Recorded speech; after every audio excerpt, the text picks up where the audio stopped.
Series 5, Prophets in Exile, Warning and Hope, Elijah and Elisha, Part 2, The Still Small Voice.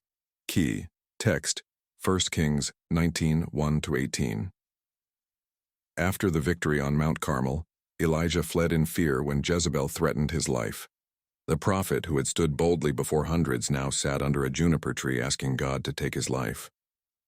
God used this moment to teach Elijah, and us, that his power is not always revealed in dramatic displays but in his quiet, sustaining presence. Points to understand: 1. Even prophets grow weary. Elijah's fear and despair remind us that even the strongest servants of God can feel overwhelmed and discouraged. 2. God's care in weakness. The angel touched him, gave him bread and water, and strengthened him for the journey. God ministers to us in our lowest points. 3. God speaks in gentleness.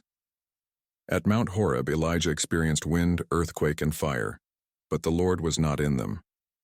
Then came the still small voice.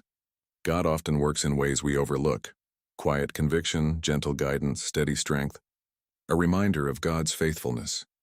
Elijah thought he was alone, but God told him there were still 7,000 in Israel who had not bowed to Baal. God always preserves a faithful remnant. We may feel alone in our stand for truth, but God is never absent. His voice still speaks to those who listen. Don't mistake noise and spectacle for God's power.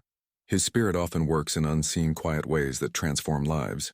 When despair comes, remember, God feeds, restores, and calls us back to mission, just as he did with Elijah.